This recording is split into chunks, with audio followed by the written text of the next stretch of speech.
Hello students, from today we'll begin with the second unit in which we are going to learn what is international management and what changes or how is this international management going to influence the management of business organizations, and what kind of changes are required in the managers according to the changes in the mm, environment, or in 21st manager which type of managers are more suitable in the international management.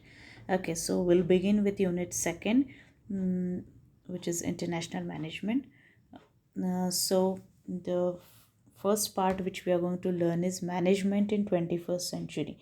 Now, as we are experiencing, 21st century is characterized by very rapid, complex and unpredictable changes, and management have to function in this new, complicated and unfamiliar environment of globalized economy.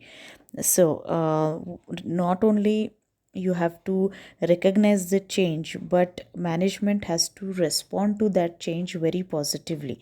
That means it's not only enough in 21st century for a manager or for the management to just identify what kind of changes are taking place in the environment, but it has to make itself, or make itself or its organization ready to respond to that change very proactively. Okay, so this is the need of the hour. So we are going to see that which changes are going to influence management in 21st century, and we have divided these changes into two part. First one is environmental changes and second is organizational changes. So in first part we'll be dealing with 4 points that will describe. Now, environmental changes means here it means the changes taking place in the external environment which are related to business organization. Okay, so the first point in that is globalization of market. Now, the international market has, it has a wide importance, and it has grown or expanded in such a way that now the global market is called as global village. Okay, so its importance and its size is increasing day by day. Business organization will also have to get involved in international business environment through import export, franchising, alliances, subsidiaries, etc. In any form, you have to step into the international market, which I mentioned the types. In it may be because of import export, or it may be taking a franchisee of another company. Anything through any of these ways you can enter into international market. And also these organizations will have to face unique managerial challenges, and therefore managers will require new managerial skills like managing global partnerships. Then you have to manager has to take decisions, major decisions, like to where to locate the plant, then how to coordinate the production schedules across different countries, and how to take various decisions as per the changing circumstances. So this is the biggest challenge in front of the managers. So this would be the globalization of market. Then second is advances in IT, information technology. As we know that every day something new is happening in this field.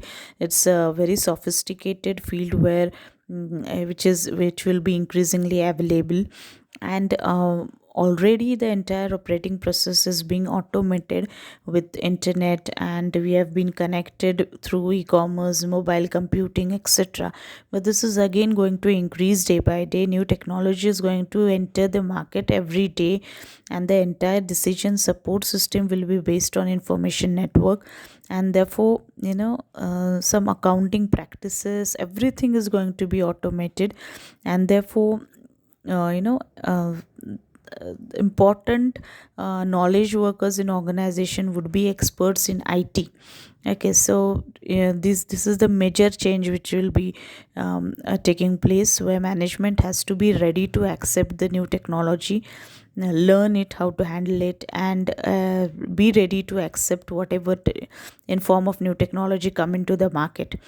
Okay, then next one is a growth in service-based organization. Today we see there has been shift from manufacturing economy to service economy. We see the importance of service industries, for example, housekeeping, service delivery employees, sales clerks. These people are gaining more importance in today's market. So these are the people, or these are the businesses which will be getting, service organizations would be more profitable in the 21st century. So we know that, I mean, service based organization are gaining importance like anything in today's world, so we are experiencing it. Then next would be focus on quality and price. From earlier, it's ancient period itself, we as a customer, we were aware of quality, but today's, quality has become a buzzword.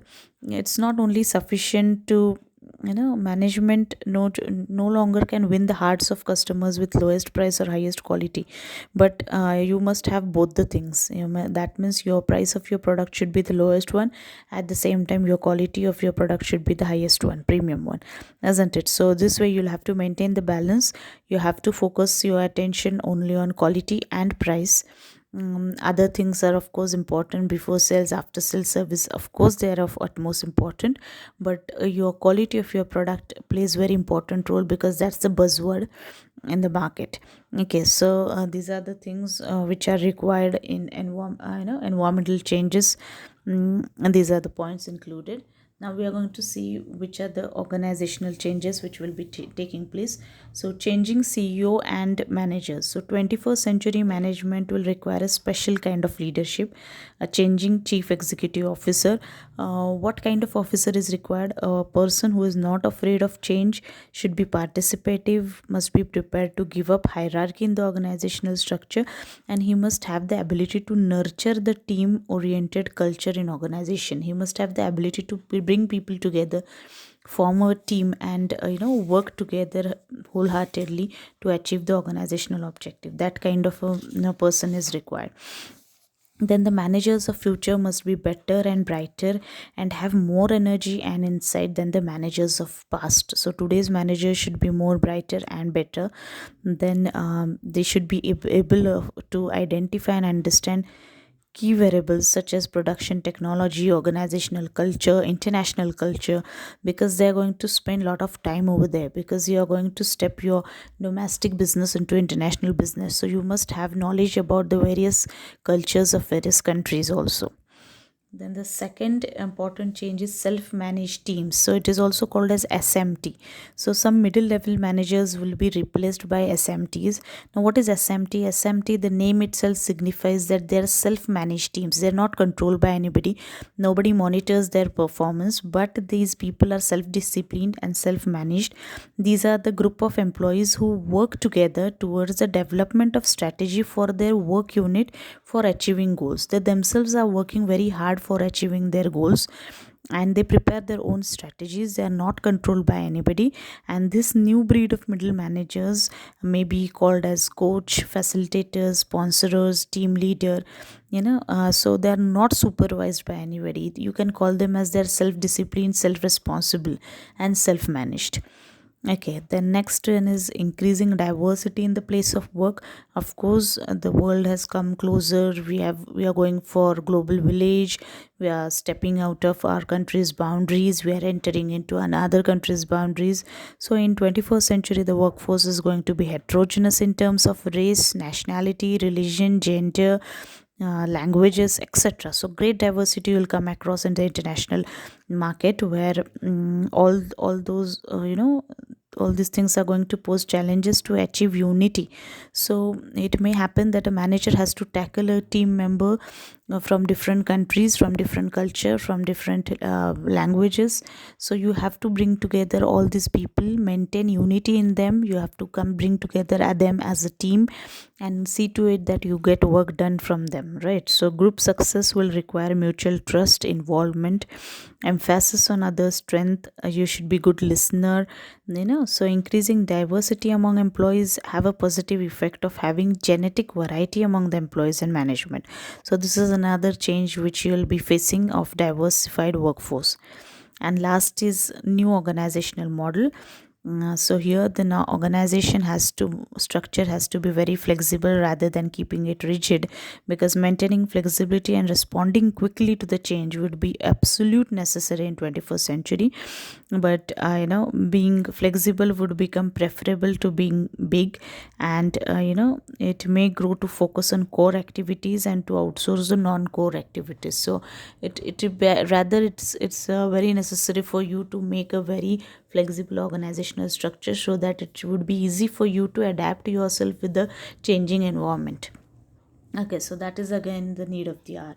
So with this, these are the two types of changes. First we saw the environmental changes, in that we saw 4 points, and these are the organizational changes, and again in that we saw the 4 points. So these are the changes which are going to influence the environment in 21st century, management in 21st century.